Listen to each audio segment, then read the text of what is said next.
रिश्वतखोर बहू। ये क्या बात हुई? तुझे पता भी है तो क्या बोल रही है बहू? एकदम सही बोल रही हूँ। अगर आपको मुझसे अपने इन ऐंठन भरे घुटनों की मालिश करानी है तो मुझे वो देना पड़ेगा जो मैं मांग रही हूँ।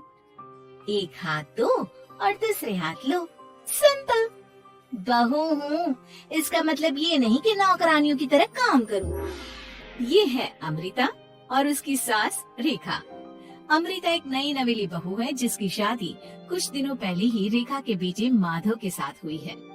वैसे तो अमृता दिल की बहुत अच्छी है, लेकिन वो कहते हैं ना कि खून का रंग तो दिखता ही है। बस वही डॉन की बेटी होने का रंग यहाँ अमृता में भी दिख रहा है, जो है रिश्वत लेना। जी हाँ, काम चाहे कितना भी छोटा या कितना भी बड़ा क्यों ना हो, हमारी अमृता बहू बिना रिश्वत लिए कुछ नहीं करती। चलिए देखते हैं आगे इनके साथ और क्या क्या होता है। रेखा और अमृता को लड़ती देख ससुर प्रेमचंद वहाँ आता है और कहता है, अरे क्या हुआ? काहे इतना दिल मिला रही हो रेखा? अरे कुछ बोलोगी भी या कानों में हड़ताल हो रखी है तुम दोनों के? देखिए ना पापा जी, माँ जी ने मुझे कहा कि मैं उनके घुटनों की मालिश कर दूं, लेकिन उसके बदले में माँ जी मुझे वो हीरो वाला पुश्तैनी हार देने से इनकार कर रही है। क्या? घुटनों की मालिश के लिए हीरो का पुश्तैनी हार कौन मांगता है बहू? पापा जी, आपको तो पता ही है ना, आपकी बहू कितनी सयानी है, हर कोई भी काम फ्री में नहीं करती। और अब शेखावत खानदान का आटा तो इतना भी गीला नहीं है कि अपनी बहू को हार ना दे पाए। क्यों माय डियर माँ जी? देखा आपने प्रेमचंद जी, ये अब मुझसे पुश्तैनी हार मांग रही है, कल को पूरा घर मांग लेगी। अरे जा जा, मैं खुद कर लूंगी अपनी मालिश। ठीक है, मुझे क्या, एंजॉय योर मालिश टाइम माँ जी। रात में जब पति महादेव दफ्तर से लौटकर घर आते हैं तभी कमरे में, अमो अमो सुनो ना, मेरा वो लाल रंग का जो शर्ट है ना, वो धो दो ना प्लीज। एक्चुअली कल मेरी एक इम्पोर्टेंट इंटरनेशनल क्लाइंट के साथ मीटिंग है, बहुत बड़ी डील का ऑफर है, इसलिए मैं अपनी उस लकी शर्ट को पहनकर जाना चाहता हूँ। अभी धो दो, रात भर में तो सूखी जाएगी, फिर कल अच्छे से कड़क वाली इस्त्री कर देना अपने शुभ शुभ हाथों से। जी नहीं, मैं ये सब ऐसे ही नहीं करने वाली। अगर काम करवाना है तो मेरी एक शर्त है। अरे यार, तुम और तुम्हारी शर्तें, बोलो क्या है? आपको मुझे 10 मनीष मल्होत्रा डिजाइनर की साड़ियाँ दिलानी होगी। 2 हफ्तों में मेरी स्वीट हार्ट फ्रेंड बिल्ला रानी की शादी है। मैं वहाँ डिजाइनर साड़ी पहनकर जाऊंगी और सब कुछ चला दूंगी। माधव अपनी बीवी की बात सुनकर हैरान परेशान अपने सर पर हाथ रखकर बैठ जाता है। अरे तुम बीवी हो या आफत? तुम्हारे दिमाग में जंग लग गया है क्या? देखो इतने सारे पैसे नहीं है मेरे पास। तुम्हारी याददाश्त तो जगह पर है ना माधव, भूल गए? मैं एक डॉन की बेटी हूँ। अगर तुमने मेरे कहे मुताबिक काम नहीं किया तो तुम्हारे लाल शर्ट को दूर ही रखो, मेरे पापा तुम्हें ही लाल कर डालेंगे। ठीक है, चलो अब ज्यादा मत डराओ, तुम्हें जो चाहेगा मिल जाएगा। अब ये डर और रिश्वत का सिलसिला यूं ही चलता रहता है और इसी तरह समय बीतता रहता है। एक सुबह सब नाश्ते के टेबल पर बैठे थे, जहाँ अमृता सबके सामने एक व्हाइट बोर्ड लाती है जिस पर दिन भर के सारे कामों के रेट लिखे हुए थे। अब ये क्या है? टीचर नहीं बनने का इरादा है क्या तेरा? अगर हाँ तो अफसोस, बेचारे बच्चे, उनका भविष्य तो अंधेरे में है। आप लोग बेकार की बातें बंद कीजिए और आंखें खोलकर ठीक से पढ़िए क्या लिखा है। ये आज के सारे कामों के रेट्स हैं। आलू पराठे, चाय, दाल, रोटी, चावल, सब्जी, हलवा, मिठाई, रसोई की सफाई, वॉशिंग मशीन में कपड़े धोना, ओखल में मसाले कूटना और माँ जी और पापा जी की अलमारी की सफाई करना। इन सब कामों की कुल मिला के जो रकम बनती है वो है ये 10,000 रूपए और माँ जी की लेटेस्ट लाए हुए सोने के झुमके भी। अमृता, तुम इंसान हो या हैवान? जरा तो दया करो हम पर। हे राम जी, उठा लो, अब ना देखा जाता ये सब। सच में पता नहीं कौन सा दिन था वो जब ये हमारे घर आई। महादेव, तेरे प्यार ने तो हमारा जीना दुश्वार कर दिया बेटा। दुनिया में बहुत रिश्वतखोर लोग देखे, लेकिन ऐसी रिश्वतखोर बहू पहली बार देख रहा हूँ जो अपने ही परिवार को लूटने में लगी है। बहू, तुझे पता है ना कि ऐसे रिश्वत मांगना गुनाह है।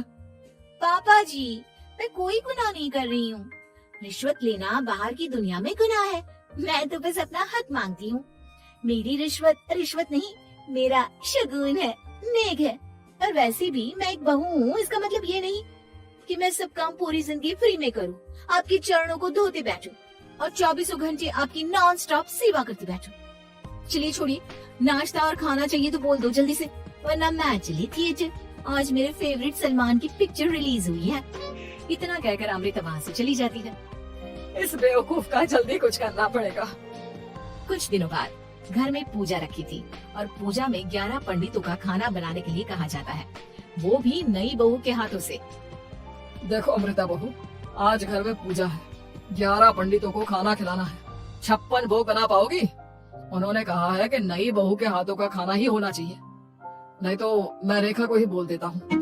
ओ कम ऑन पापा जी, खाना तो मैंने फ्री फंड में अपने घर में भी कभी ना बनाया। तो अब आपको क्या लगा कि पूजा का नाम लेकर आप मुझे अपनी झांसी में फंसा लोगी? अरे कल मुही, बस अब बस, पहले सुन भी ले क्या कह रहे हैं हम। तुम्हें जितने पैसे चाहिए, जितने तोहफे चाहिए, सब ले लेना, बस पूजा पाठ में कोई बाधा नहीं आनी चाहिए। ओहो, ये हुई ना समझदारी वाली बात। ठीक है, अब आप लोग निश्चिंत रहिए, मैं ऐसा खाना बनाऊंगी कि उन 11 पंडितों की 11 पुश्ते भी मेरे खाने के स्वाद को याद रखेंगी। अमृता पंडितों के लिए खाना पकाती है और पूजा संपन्न होने के बाद उन्हें केले के पत्तों पर खाना परोसती भी है, जिस पर खाने का पहला निवाला खाते ही वो क्या भोजन है। हम इतनी जगहों पर जाते हैं, लेकिन इतना अच्छा स्वाद तो काफी मुश्किल से चखने मिलता है। रेखा जी, प्रेमचंद भाई साहब, आप लोग सच में भाग्यवान हो कि आपको इतनी सर्वगुण संपन्न बहू मिली है, जिसके हाथों में साक्षात माँ अन्नपूर्णा विराजती है। सर्वगुण संपन्न, सबको संपन्न कर देगी यह खूंखार औरत। कुंडली मार कर बैठ गई है मेरे बेचारे बेटे के जीवन में। एक मिनट, अरे ये बात मेरे इस बूढ़े दिमाग में पहले कैसे नहीं आई? इस अमृता की बच्ची को मैं अपने घर से बाहर कैसे निकालूं? इसका उपाय तो पंडित जी के पास जरूर रहेगा। रेखा अगले दिन पंडित जी के पास जाकर उन्हें अमृता के बारे में सब कुछ बता देती है, जिसे सुन पंडित जी भी परेशान हो जाते हैं। अरे, ऐसी बहू तो 7 जन्मों में भी किसी को नसीब ना हो भगवान। देखिए रेखा जी, आपकी रिश्वतखोर बहू और आपके बेटे की कुंडलियों को जोड़कर देखा है मैंने, लेकिन इसमें तो यही बता रहे हैं कि ये आपके जीवन से कभी नहीं जाने वाली। इसलिए उसे सुधारने के लिए जल्दी आप लोगों को ही कुछ करना होगा, नहीं तो एक दिन वो आप लोगों को कंगाल करके ही दम लेगी। नहीं, ऐसा हरगिज नहीं होगा। मैं कुछ करूंगी, हाथ पे हाथ धरे नहीं बैठूंगी मैं। वहीं घर पर अमृता को ये पता चल जाता है कि उसकी सास रेखा पंडित जी के पास उसकी और महादेव की कुंडलियां लेकर गई थी, और इस पर जब रेखा घर लौटती है तब वाह माँ जी वाह, बहुत ही ज्यादा सयानी निकली आप तो। लेकिन मैं आपको एक बात बताना चाहती हूँ कि मेरी और महादेव की कुंडलियां जोड़कर पूजा पाठ और हवन करके भी कुछ नहीं मिलेगा, क्योंकि मैं ऐसी बला हूँ जो आप सबकी जिंदगियों से अब कभी नहीं टलने वाली।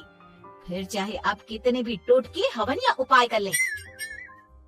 तो खुद को समझती क्या है रे बदतमीज, तुझसे बात करना तो दूर, मुझे तो तेरी शक्ल देखना भी नहीं पसंद। अब सास बहू के बीच एक अनकहा सा युद्ध छिड़ जाता है।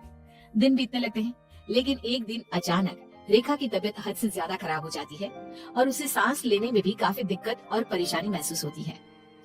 जब उसे डॉक्टर के पास ले जाया जाता है तब डॉक्टर चेकअप करके कहते हैं, देखिए मैंने सारे टेस्ट करके देख लिए हैं और रिपोर्ट्स को क्रॉस चेक करके ये पता चला है कि रेखा जी को गंभीर दिल की बीमारी है। उनके फेफड़ों में भी काफी सूजन आ गई है। उनका जल्द से जल्द ऑपरेशन करना होगा, वरना आई एम सॉरी टू से उन्हें बचाना मुश्किल हो जाएगा। ये खबर सुनकर प्रेमचंद और माधव दोनों हक्का बक्का रह जाते हैं। लेकिन डॉक्टर साहब, कितने पैसे लगेंगे ऑपरेशन के लिए? और उसके बाद रेखा पूरी तरह ठीक तो हो जाएगी ना? जी हाँ, इस ऑपरेशन के बाद वो बिल्कुल ठीक हो जाएंगी, लेकिन वो तभी हो सकता है जब ऑपरेशन टाइम से हो पाएगा। और रही बात ऑपरेशन के खर्चे की, तो उसमें तकरीबन 6 से 7 लाख रुपए तक लग सकते हैं। जहाँ एक तरफ सब रेखा की तबीयत और ऑपरेशन को लेकर परेशान होते हैं, वहीं घर पर रेखा को बिस्तर पर देखकर भी अमृता के अंदर जरा भी दया नहीं आती। ओ माँ जी, ये अपना फालतू का मेलोड्रामा बंद कीजिए ना आप। मुझे पता है आपको मुझे रिश्वत नहीं देनी है और घर के सारे काम मुझसे मुफ्त में करवाने हैं। इसीलिए आप ये सब कर रही हो ना। सीरियसली अमृता, ऐसे हालात में तुम ऐसी बातें कैसे कर सकती हो? हम यहाँ परेशान है कि ऑपरेशन कैसे कराएंगे, बैंक में इतने पैसे भी नहीं है और तुम माँ को ताने सुना रही हो। अरे अमृता बहू, मैं भला ढोंग क्यों करूंगी? हम 6 से 7 लाख का बंदोबस्त कैसे करेंगे? करेंगे पापा, कैसे भी करेंगे।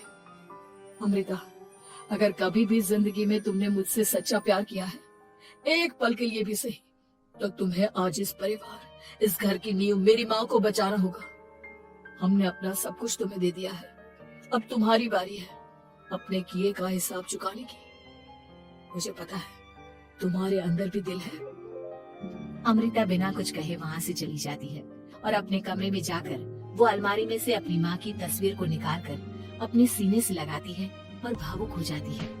माँ, आपके जाने के बाद पापा ने ही मेरा ख्याल रखा, लेकिन उनकी वजह से ही मुझ में काफी बुरी आदतें भी आ गई। शायद मुझे इतना बुरा आपकी गैर मौजूदगी ने ही बनाया। मैंने कभी आपकी लोरी नहीं सुनी, आपकी गोद में नहीं सोई, आपके हाथों से अपने बालों की चंपी नहीं करवाई, क्योंकि वक्त से पहले ही आप मुझे यहाँ छोड़कर चली गई। लेकिन अब मैंने जितना भी इस घर से लिया है, उतना सूद समेत चुकाने की बारी आ गई है। अब मैं अपने रहते अपने प्यार को भी उसी दर्द से नहीं गुजरने दे सकती जो मैंने आपके नहीं होने से सहा है। अमृता तुरंत ही अपने सारे पैसे और गहने माधव को लौटा देती है और रेखा का ऑपरेशन किया जाता है। रेखा ठीक हो जाती है और जब घर आती है तब अमृता दरवाजे पर आरती की थाली लिए खड़ी होती है।